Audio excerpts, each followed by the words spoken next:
ఈరోజు ఏదైతే ఈ యొక్క జిఎస్టీ రిఫార్మ్ ఇప్పటికే చాలామంది సభ్యులు మాట్లాడారు. ఫైనల్గా డిప్యూటీ సీఎం గారు కూడా దీని గురించి మాట్లాడారు. నేను సభ్యులకే కాకుండా రాష్ట్రంలో ఉండే ప్రజలకు కూడా అర్థం కావాల్సిన అవసరం ఉంది. ఇది ఏ విధంగా పేదల జీవితాల్లో ఒక ప్రభావం చూపబోతుంది, అదే కాకుండా ఇండస్ట్రీకి ఏ విధంగా ఉపయోగపడుతుంది, నెక్స్ట్ జనరేషన్ రిఫార్మ్స్ అంటే ఏ విధంగా ఆర్థిక వ్యవస్థ ముందుకు పోతుందో అవన్నీ చెప్పడానికి నేను ప్రయత్నం చేస్తున్నాను. అధ్యక్ష, ఈరోజు నా సుదీర్ఘ రాజకీయ అనుభవంలో నేను మొట్టమొదటిసారిగా సిఎస్టీ చూశాను. అప్పుడు కమర్షియల్ ట్యాక్సెస్ అన్నీ ఉండేటివి. ఆ తర్వాత 94లో నేను ఫైనాన్స్ మినిస్టర్ అయినప్పుడు ఫస్ట్ టైం కొత్తగా యూరోప్ అంతా కూడా కామన్ కరెన్సీ వ్యాట్ ఒకటి వచ్చింది. దాన్ని అధ్యయనం చేయడానికి గవర్నమెంట్ ఆఫ్ ఇండియా ఒక కమిటీ వేసి గ్రూప్ ఆఫ్ చీఫ్ మినిస్టర్స్ని వివిధ దేశాలు యూరోప్ అంతా తిరిగి రమ్మని చెప్పి మమ్మల్ని పంపించారు. అప్పుడు స్టడీ చేశాం. అది వాల్యూ అడిషన్ ట్యాక్స్ వచ్చింది. ఒకప్పుడు ట్యాక్స్ ఏ విధంగా ఉండేదంటే ఒక్కోసారి వేరే రాష్ట్రాల నుంచి వస్తువులు కానీ మన ఇంపార్టెంట్ ప్లేస్కి వస్తే ఎంట్రీ ట్యాక్స్ కూడా వేసేవాళ్ళం. అది మొట్టమొదటిసారిగా ముంబైలో స్టార్ట్ అయ్యింది.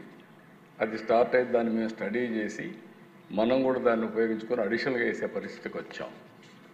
దగ్గర దగ్గర 17 రకాల ట్యాక్సులు, 13 రకాల సర్ఛార్జీలు, ఎప్పుడు వీలైతే అప్పుడు డబ్బులు లేకపోతే ఇంకో ట్యాక్స్ వేయడం, ఇది ఒక అలవాటుగా పెట్టుకొని ట్యాక్స్ అనేది ఒక కాంప్లికేట్ చేసి వదిలిపెట్టాం. మొట్టమొదటిసారిగా 2000లో వాజ్పేయి గారు ప్రధానమంత్రిగా ఉన్నప్పుడు జిఎస్టీ తీసుకురావాలని ఆలోచన చేశారు. ఆ తర్వాత వచ్చిన గవర్నమెంట్ ఏం పట్టించుకోకపోతే మొట్టమొదటిసారిగా నరేంద్ర మోడీ గారు ప్రధానమంత్రి అయిన తర్వాత ఇప్పటికి కూడా జ్ఞాపకం, ఆ రోజు అరుణ్ జైట్లీ గారు ఫైనాన్స్ మినిస్టర్, ఆయన అందరితో మాట్లాడి అవసరమైతే మీకు నష్టం వస్తే నష్టం కూడా మేము భర్తీ చేస్తామని చెప్పి కన్విన్స్ చేసి మొట్టమొదటిసారిగా జిఎస్టీ తీసుకొచ్చారు. ఆ జిఎస్టీ వచ్చిన తర్వాత దిశ ఒక గేమ్ చేంజర్గా తయారైంది. అవన్నీ నేను చూపిస్తాను. ఈరోజు నెక్స్ట్ రిఫార్మ్ జిఎస్టీ రెండో రిఫార్మ్ తీసుకొచ్చారు. ఇది మీరు ఒకసారి చూస్తే నాకు ఏమాత్రం అనుమానం లేదు. నేను ఎప్పుడు కూడా దేశ రిఫార్మ్ అంటే నేను ముందుంటాను. అది నా జీవితంలో ఇప్పుడే కాదు, మొట్టమొదటి ఒక ఆర్థిక సంస్కరణలన్నా, ట్యాక్స్ రిఫార్మ్స్ అన్నా, టెక్నాలజీ రిఫార్మ్స్ అన్నా నేను ముందుంటాను. చాలాసార్లు ఒక విషయం చెప్పాను, మనందరం గుర్తుపెట్టుకోవాల్సింది అభివృద్ధి జరిగితే సంపద సృష్టించబడుతుంది. సంపద సృష్టిస్తే ప్రభుత్వానికి ఆదాయం వస్తుంది. ఆదాయం వస్తే ఆ ఆదాయంతో సంక్షేమం మళ్ళీ అభివృద్ధి చేయడానికి అవకాశాలు వస్తాయి. మొన్న ఢిల్లీ మీటింగ్లో కూడా నేను చాలా స్పష్టంగా చెప్పాను, ఎవరైతే సంపద సృష్టించలేరో వాళ్లకు సంక్షేమం ఇచ్చే అధికారం కూడా లేదు. అప్పులు చేసి సంక్షేమ కార్యక్రమాలు ఇస్తే అది సస్టైనబుల్ కాదనేది నా ప్రగాఢమైన నమ్మకం. నా సుదీర్ఘ రాజకీయంలో ఇదే ప్రాక్టీస్ చేశాను. అందుకే ఈ రిఫార్మ్ వస్తే మా ఫైనాన్స్ మినిస్టర్ గారు, మా ఫైనాన్స్ సెక్రటరీ గారు అందరూ వచ్చి, సార్ మనకు నష్టం వచ్చేస్తుంది, చాలా ఇబ్బందులు వస్తాయి, ఆర్థికంగా ఇబ్బందులు పడతామంటే ఆర్థిక ఇబ్బందుల తర్వాత ఫస్ట్ దేశం రాష్ట్రం ముఖ్యం. మనం అంతా కూడా లాంగ్ టర్మ్ రిఫార్మ్ చూడాలి. It will be A game changer, don't object, first మీరు వెళ్ళి సపోర్ట్ చేయమని చెప్పిన వ్యక్తి నేనని చెప్పి కూడా నేను తెలియజేస్తున్నా. ఆ పని చేశాను. అయితే దిశ దీంట్లో సైలెంట్ ఫీచర్స్ ఒకసారి చూస్తే మనం నెక్స్ట్ ఈరోజు వచ్చిందంతా కూడా ఇంత మునుపంతా కూడా ఒక కాంప్లెక్స్ కానీ 4 టైర్ సిస్టమ్ ఉండేది. ఆ 4 టైర్ సిస్టంలో 5, 12, 18, 28 ఇందులో కూడా ఒకే ప్రోడక్ట్కి సంబంధించిన వేరియస్ బై ప్రోడక్ట్స్ వస్తే ట్యాక్సేషన్ మార్చేసేవాళ్ళు, వేరే స్లాబ్కి పోయేది. దానివల్ల ఎక్కడికక్కడ కాంప్లికేట్ చేసి లేనిపోని సమస్యలు ట్యాక్స్ పే చేయడం కానీ, అధికారులు వీళ్ళని ఎరాస్ చేయడం కానీ, ఇలాంటి కాంప్లికేషన్స్ అన్నీ ఉండేటివి. ఈరోజు చాలా సింపుల్గా 5 టైర్ స్ట్రక్చర్ని 2 స్లాబ్లు 5, 18. దీనివల్ల 140 కోట్ల మందికి నాకు ఏమాత్రం అనలేదు, ప్రతి ఒక్కరికి లాభం కలుగుతుందని మరొక్కసారి ఘంటాపదంగానే మీ అందరికీ చెప్పేస్తాను. నెక్స్ట్, ఈరోజు ఇక్కడ చూసినప్పుడు కేంద్రం దివాళీ బోనస్ కింద చెప్పారు, కానీ మనందరికీ పండుగలు దసరాతో స్టార్ట్ అవుతాయి. 22 అమలవుతుంది. దసరా నుంచి మనకి దీపావళి వస్తుంది, దీపావళి తర్వాత సంక్రాంతి వస్తుంది.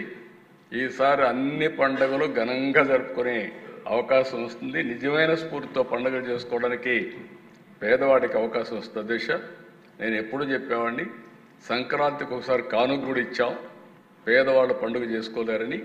ఈరోజు ఈ యొక్క రిఫార్మ్ వల్ల 99% ఎవరైతే 12% ఓల్డ్ స్లాబ్ రేట్ ఉన్నారో వాళ్ళకందరికీ 0%కి వచ్చేస్తున్నారు. ఇంకొక పక్క 90% గూడ్స్ 28% నుంచి 18%, 5%కి వస్తున్నాయి. ఈ విధంగా గణనీయమైనటువంటి ట్యాక్స్ రిడక్షన్ వస్తుంది. ఈ విషయం మనందరం గుర్తుపెట్టుకోవాల్సిన అవసరం ఉంది.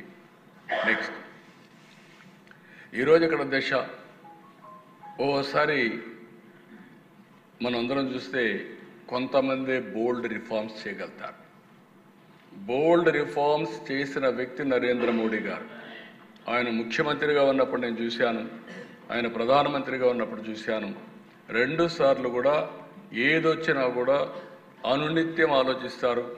నూతనత్వం ఉండాలి, రిఫార్మ్ ఉండాలి, ప్రజలకు ఉపయోగపడే మంచి కార్యక్రమం ఏం చెప్పినా ఇమీడియట్గా యాక్సెప్ట్ చేసే వ్యక్తి. అందుకే 11 సంవత్సరాల్లో ఆయన చేసిన నిర్ణయాలు మీరు చూస్తే, ఒకప్పుడు దగ్గర ఇండైరెక్ట్ ట్యాక్స్ పేయర్స్ 132% పెరిగారు ఆయన తీసుకున్న రిఫార్మ్ వల్ల. అంటే 2017లో 65 లక్షలుంటే ఈరోజు 1,51,00,000 మంది ఇండైరెక్ట్ ట్యాక్స్ పేయర్స్ వచ్చారు. ఇంకొక పక్క అధ్యక్ష జిఎస్టీ రిసీప్ట్స్ ఒకసారి మీరు చూస్తే 207% ఇంక్రీజ్ అయింది. అది కూడా 2018లో 7.19 లక్షల కోట్లుంటే ఈరోజు 22,08,000 కోట్ల రూపాయలు జిఎస్టీ ద్వారా వస్తూ ఉంది. 18% యావరేజ్ గ్రోత్ రేట్ CAGR. ఇది ఒక చరిత్ర అని చెప్పి కూడా నేను మీకు తెలియజేస్తున్నా. అలాంటి బోల్డ్ రిఫార్మ్ ఇది. వారిని మనస్ఫూర్తిగా మనం అభినందించాల్సిన అవసరం ఉంది. నెక్స్ట్, ఈరోజు అధ్యక్ష, 1 nation 1 vision, A victory for cooperative federalism. నేను ఈ మాట ఎందుకు వాడుతున్నానంటే, ఓసారి కొంతమంది ట్యాక్స్ రిఫార్మ్స్ అంటే మన అధికారం పోతా ఉంది, మనం కూడా ట్యాక్స్ వేసుకోవచ్చు, ఎందుకు ఈ ట్యాక్స్ వేసే అధికారం వేరే సెంటర్కి ఇస్తున్నారు, ఇలాంటి నాకు కూడా చాలామంది ఇంటలెక్చువల్స్ కూడా చెప్పారు, మీరు అధికారం కోల్పోతున్నారని. నాకు అధికారం కాదు, శాశ్వతంగా ప్రజలకు అధికారం ఇవ్వాలనేదే నా ధ్యేయం. అందుకే 1 నేషన్ 1 విజన్ ముందుకెళ్ళామని చెప్పి కూడా నేను తెలియజేస్తున్నా. దీనివల్ల యునానిమస్గా కన్సెన్సస్ బిల్డప్ చేశారు ఆల్ స్టేట్స్లో. రెండోది, ఒక పొలిటికల్ మెచ్యూరిటీ ఏదైతే ఎన్డీఏ గవర్నమెంట్ చూపించిందో, ఎక్కడా డిసెంట్ లేకుండా అన్ని రాష్ట్ర ప్రభుత్వాలని కన్విన్స్ చేసి రిఫార్మ్ తీసుకొచ్చారు. మూడోది, ఈరోజు next generation reforms despite growing global instability, ప్రపంచం అంతా కూడా 3-4% గ్రోత్ ఏంటంటే 7-8 ఈ రిఫార్మ్స్లో నాకు ఒకటే నమ్మకం కూడా ఉంది. ఇంకొంచెం కానీ స్ట్రాంగ్గా మనం పనిచేయగలిగిపోతే ప్రపంచంలోనే డబల్ డిజిట్ గ్రోత్ సాధించే ఏకైక దేశం భారతదేశంగానే ఉంటుంది, దాంట్లో అనుమానం కూడా లేదు. అలాంటి ఒక స్ట్రాంగ్ లీడర్షిప్, స్ట్రాంగ్ హెడ్వేస్ హెడ్వే విండ్స్కి వ్యతిరేకంగా కూడా ఈరోజు ఆయన పనిచేసి ముందుకు పోయే పరిస్థితి వచ్చింది. నెక్స్ట్ అధ్యక్ష, ఈరోజు ఈ యొక్క రిఫార్మ్ వల్ల మ్యాసివ్ కన్జంప్షన్ బూస్ట్ 2 లక్షల కోట్ల రూపాయలు ఇండియన్ ఎకానమీలో దీనివల్ల ఇది వచ్చి జనరేట్ అయ్యే పరిస్థితి వస్తుంది. ఇది 4x